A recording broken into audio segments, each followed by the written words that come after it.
Once upon a time there lived a king who was so just and kind that his subjects called him the Good King.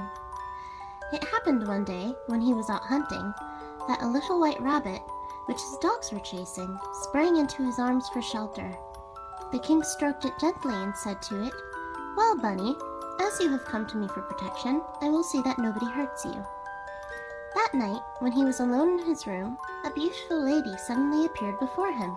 Her long dress was as white as snow, and she had a crown of white roses upon her head. The good king was very much surprised to see her, for he knew his door had been tightly shut, and he could not think how she had got in. But she said to him, "I am the fairy Truth. I was passing through the wood when you were out hunting, and I wished to find out if you were really good, as everybody said you were. So I took the shape of a little rabbit and came to your arms for shelter, for I know that those who are merciful to animals will be still kinder to their fellow men. If you had refused to help me, I should have been certain that you were wicked. I thank you for your kindness you have shown me, which has made me your friend forever. You have only to ask me for anything you want, and I promise that I will give it to you." "Madam," said the good king, "since you are a fairy, you no doubt know all my wishes. I have but one son whom I love very dearly. That is why he is called Prince Darling. If you really are good enough to wish to do me a favor, I beg that you will become his friend." "With all my heart," answered the fairy. "I can make your son the handsomest prince in the world, or the richest, or the most powerful. Choose whichever you like for him." "I do not ask either of these things for my son," replied the good king. "But if you will make him the best of princes, I shall indeed be grateful to you." What good would it do him to be rich, or handsome, or to possess all the kingdoms of the world if he were wicked?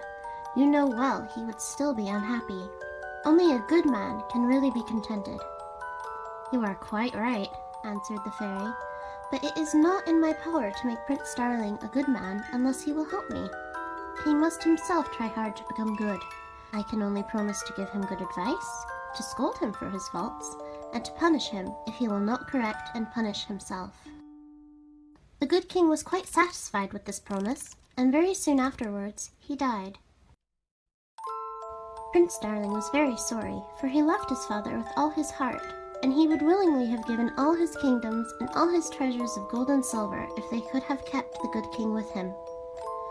2 days afterward, when the prince had gone to bed, the fairy suddenly appeared to him and said, "I promised your father that I would be your friend, and to keep my word, I have come to bring you a present." At the same time, she put a little gold ring upon his finger. "Take great care of this ring," she said. "It is more precious than diamonds. Every time you do a bad deed, it will prick your finger, but if, in spite of its pricking, you go on in your own evil way, you will lose my friendship, and I shall become your enemy." So saying, the fairy disappeared, leaving Prince Darling very much astonished. For some time, he behaved so well that the ring never pricked him, and that made him so contented that his subjects called him Prince Darling the Happy. One day, however, he went out hunting, but could get no sport, which put him in a very bad temper. It seemed to him as he rode along that his ring was pressing into his finger, but as it did not prick him, he did not heed it. When he got home and went to his own room, his little dog Bibi ran to meet him, jumping round him with pleasure. "Get away," said the prince quite gruffly. "I don't want you. You are in the way." The poor little dog, who didn't understand this at all, pulled at his coat to make him at least look at her, and this made Prince Darling so cross that he gave her quite a hard kick. Instantly his ring pricked him sharply, as if it had been a pin. He was very much surprised, and sat down in a corner of his room feeling quite ashamed of himself. "I believe the fairy is laughing at me," he thought. "Surely I can have done no great wrong in just kicking a tiresome animal. What is the good of my being ruler of a great kingdom if I am not even allowed to beat my own dog?" "I am not making fun of you," said a voice, answering Prince Darling's thoughts. "You have committed 3 faults. First of all, you were out of temper because you could not have what you wanted, and you thought all men and animals were only made to do your pleasure. Then you were really angry, which is very naughty indeed. And lastly, you were cruel to a poor little animal who did not in the least deserve to be ill-treated. I know you are far above a little dog, but if it were right and allowable that great people should ill-treat all who are beneath them, I might at this moment beat you or kill you, for a fairy is greater than a man. The advantage of possessing a great empire is not to be able to do the evil that one desires, but to do all the good that one possibly can. The prince saw how naughty he had been, and promised to try and do better in the future, but he did not keep his word. The fact was, he had been brought up by a foolish nurse who had spoilt him when he was little. If he wanted anything, he only had to cry and fret and stamp his feet, and she would give him whatever he asked for, which had made him self-willed. Also, she had told him from morning to night that he would one day be a king, and that kings were very happy because everyone was bound to obey and respect them, and no one could prevent them from doing just as they liked. When the prince grew old enough to understand, he soon learned that there could be nothing worse than to be proud, obstinate, and conceited, and he really had tried to cure himself of these defects, but by that time, all his faults had become habits, and a bad habit is very hard to get rid of. Not that he was naturally of a bad disposition. He was truly sorry when he had been naughty, and said, "I am very unhappy to have to struggle against my anger and pride every day. If I had been punished for them when I was little, they would not be such a trouble to me now." His ring pricked him very often, and sometimes he left off what he was doing at once, but at other times he would not attend to it. Strangely enough, it only gave him a slight prick for a trifling fault, but when he was really naughty, it made his finger actually bleed. At last he got tired of being constantly reminded and wanted to be able to do as he liked, so he threw his ring aside and thought himself the happiest of men to have got rid of its teasing pricks. He gave himself up to doing every foolish thing that occurred to him, until he became quite wicked and nobody could like him any longer. One day, when the prince was walking about, he saw a young girl who was so very pretty that he made up his mind at once that he would marry her. Her name was Celia, and she was as good as she was beautiful. Prince Darling fancied that Celia would think herself only too happy if he offered to make her a great queen, but she said fearlessly, "Sire, I am only a shepherdess and a poor girl, but nevertheless I will not marry you." "Do you dislike me?" asked the prince, who was very much vexed at this answer. "No, my prince," replied Celia. "I cannot help thinking you very handsome, but what good would riches be to me, and all the grand dresses and splendid carriages that you would give me, if the bad deeds which I should see you do every day made me hate and despise you?" The prince was very angry at this speech, and commanded his officers to make Celia a prisoner and carry her off to his palace. All day long the remembrance of what she had said annoyed him, but as he loved her, he could not make up his mind to have her punished. One of the prince's favorite companions was his foster brother, whom he trusted entirely, but he was not at all a good man, and gave Prince Darling very bad advice, and encouraged him in all his evil ways. When he saw the prince so downcast, he asked what was the matter, and when he explained that he could not bear Celia's bad opinion of him, and was resolved to be a better man in order to please her, the evil adviser said to him, "You are very kind to trouble yourself about this little girl. If I were you, I would soon make her obey me. Remember that you are a king, and that it would be laughable to see you try to please a shepherdess, who ought to be only too glad to be one of your slaves. Keep her in prison, and feed her on bread and water for a little while, and then, if she still says she will not marry you, have her head cut off, to teach other people that you mean to be obeyed. Why, if you cannot make a girl like that do as you wish, your subjects will soon forget that they are only put into this world for our pleasure." "But," said Prince Darling, "would it not be a shame if I had an innocent girl put to death? For Celia has done nothing to deserve punishment." "If people will not do as you tell them, they ought to suffer for it," answered his foster brother. "But even if it were unjust, you had better be accused of that by your subjects than that they should find out that they may insult and thwart you as often as they please." In saying this, he was touching a weak point in his brother's character, for the prince's fear of losing any of his power made him at once abandon his first idea of trying to be good, and resolved to try and frighten the shepherdess into consenting to marry him. His foster brother, who wanted him to keep this resolution, invited 3 young courtiers as wicked as himself to sup with the prince, and they persuaded him to drink a great deal of wine, and continued to excite his anger against Celia by telling him that she had laughed at his love for her, until at last, in quite a furious rage, he rushed off to find her, declaring that, if she still refused to marry him, she should be sold as a slave the very next day. But when he reached the room in which Celia had been locked up, he was greatly surprised to find that she was not in it, though he had the key in his own pocket all the time. His anger was terrible, and he vowed vengeance against whoever had helped her to escape. His bad friends, when they heard him, resolved to turn his wrath upon an old nobleman who had formerly been his tutor, and who still dared sometimes to tell the prince of his faults, for he loved him as if he had been his own son. At first Prince Darling had thanked him, but after a time he grew impatient and thought it must be just mere love of fault-finding that made his old tutor blame him when everyone else was praising and flattering him. So he ordered him to retire from his court, though he still, from time to time, spoke of him as a worthy man whom he respected, even if he no longer loved him. His unworthy friends feared that he might someday take it into his head to recall his old tutor, so they thought they now had a good opportunity of getting him banished forever.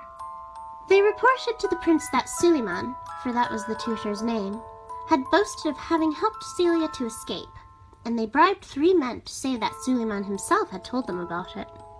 The prince, in great anger, sent his foster brother with a number of soldiers to bring his tutor before him, in chains, like a criminal. After giving this order, he went to his own room, but he had scarcely got into it when there was a clap of thunder which made the ground shake, and the fairy Truth appeared suddenly before him. "I promised your father," she said sternly, "to give you good advice, and to punish you if you refused to follow it. You have despised my counsel, and have gone your own evil way until you are only outwardly a man. Really, you are a monster, the horror of everyone who knows you. It is time that I should fulfill my promise and begin your punishment. I condemn you to resemble the animals whose ways you have imitated. You have made yourself like the lion by your anger, and like the wolf by your greediness. Like a snake, you have ungratefully turned upon one who was a second father to you, and your churlishness has made you like a bull. Therefore, in your new form, take the appearance of all these animals." The fairy had scarcely finished speaking when Prince Darling saw to his horror that her words were fulfilled. He had a lion's head, a bull's horns, wolf's feet, and a snake's body. At the same instant he found himself in a great forest, beside a clear lake in which he could see plainly the horrible creature he had become, and a voice said to him, "Look carefully at the state to which your wickedness has brought you. Believe me, your soul is 1,000 times more hideous than your body." Prince Darling recognized the voice of the fairy Truth, and turned in a fury to catch her and eat her up if he possibly could, but he saw no one, and the same voice went on, "I laugh at your powerlessness and anger, and I intend to punish your pride by letting you fall into the hands of your own subjects." The prince began to think that the best thing he could do would be to get as far away from the lake as he could. Then at least he would not be continually reminded of his terrible ugliness. So he ran toward the wood, but before he had gone many yards he fell into a deep pit which had been made to trap bears, and the hunters, who were hiding in a tree, leapt down and secured him with several chains, and led him into the chief city of his own kingdom. On the way, instead of recognizing that his own faults had brought this punishment upon him, he accused the fairy of being the cause of all his misfortunes, and bit and tore at his chains furiously.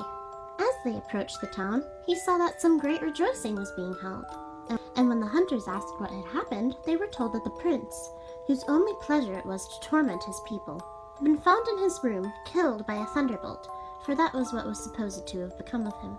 4 of his courtiers, those who had encouraged him in his wicked doings, had tried to seize the kingdom and divide it between them, but the people, who knew it was their bad counsels which had so changed the prince, had cut off their heads, and had offered the crown to Suleiman, whom the prince had left in prison.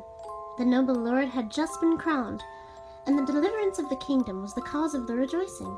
"For," they said, "he is a good and just man, and we shall once more enjoy peace and prosperity." Prince Darling roared with anger when he heard this, but it was still worse for him when he reached the great square before his own palace. He saw Suleiman seated upon a magnificent throne, and all the people crowded round, wishing him a long life that he might undo all the mischief done by his predecessor. Presently, Suleiman made a sign with his hand that the people should be silent, and said, "I have accepted the crown you have offered me, but only that I may keep it for Prince Darling, who is not dead as you suppose. The fairy has assured me that there is still hope. You may some day see him again, good and virtuous as he was when he first came to the throne. Alas," he continued, "he was led away by flatterers. I knew his heart, and am certain that if it had not been for the bad influence of those who surrounded him, he would have been a good king and a father to his people. We may hate his faults, but let us pity him and hope for his restoration. As for me, I would die gladly if that could bring back our prince to reign justly and worthily once more." These words went to Prince Darling's heart. He realized the true affection and faithfulness of his old tutor, and for the first time reproached himself for all his evil deeds. At the same instant, he felt all his anger melting away, and he began to quickly think over his past life, and to admit that his punishment was not more than he had deserved.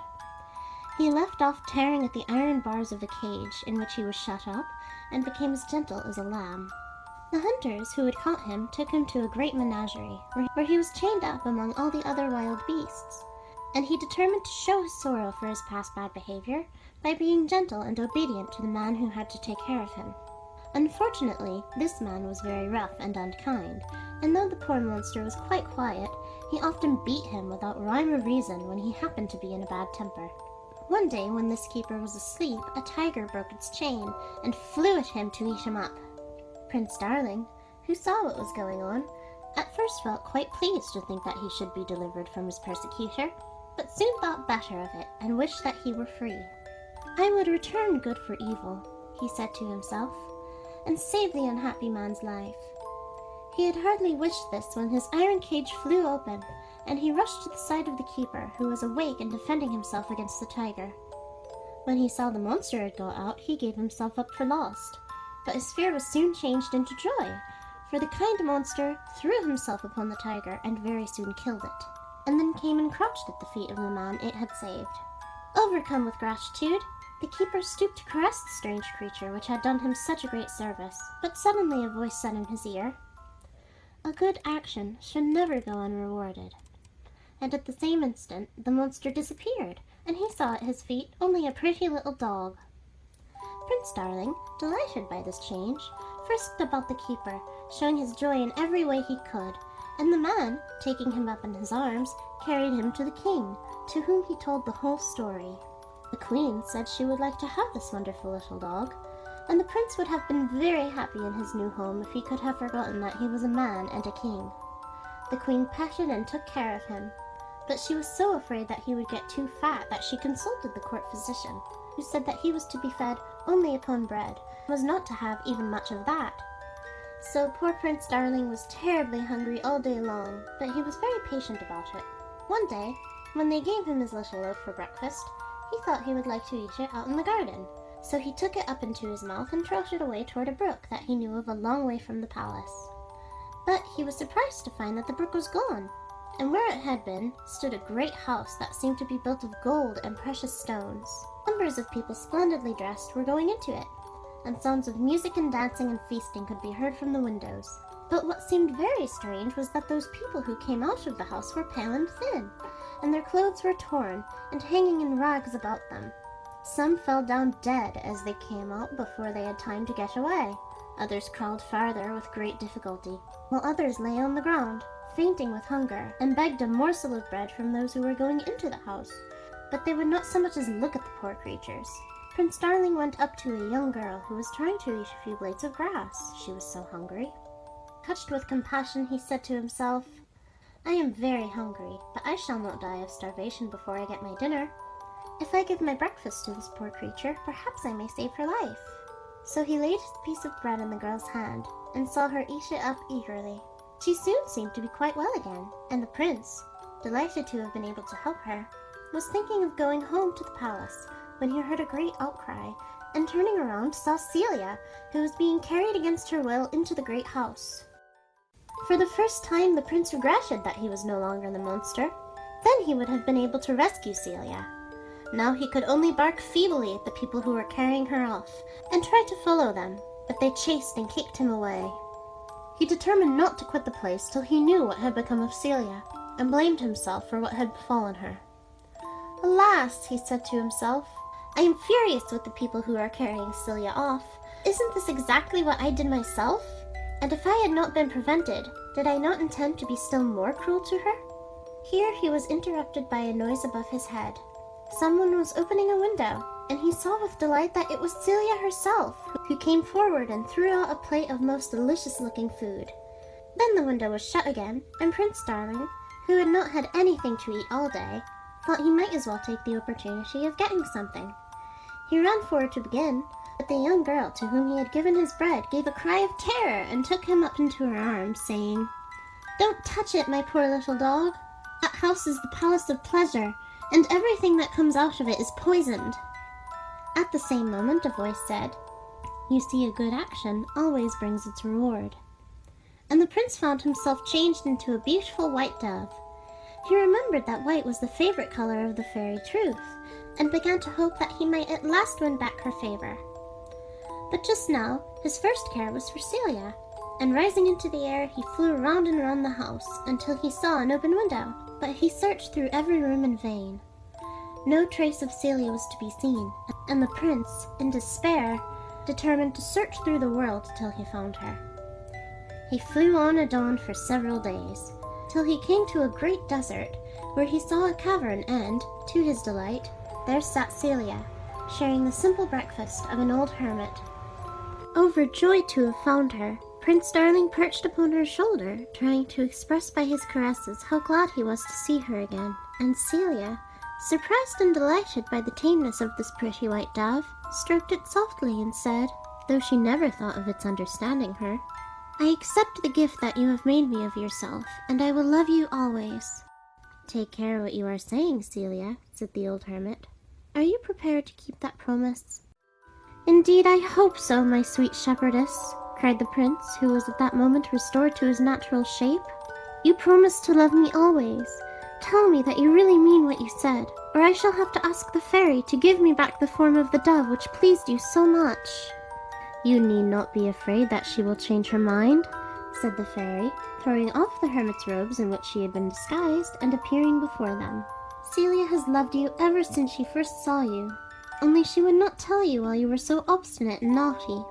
Now you have repented and mean to be good, you deserve to be happy, and so she may love you as much as she likes." Celia and Prince Darling threw themselves at the fairy's feet, and the prince was never tired of thanking her for her kindness. Celia was delighted to hear how sorry he was for all his past follies and misdeeds, and promised to love him as long as she lived. "Rise, my children," said the fairy, "and I will transport you to the palace, and Prince Darling shall have back again the crown he forfeited by his bad behavior." While she was speaking, they found themselves in Suliman's hall, and his delight was great at seeing his dear master once more. He gave up the throne joyfully to the prince, and remained always the most faithful of his subjects. Celia and Prince Darling reigned for many years, but he was so determined to govern worthily and to do his duty that his ring, which he took to wearing again, never once pricked him severely.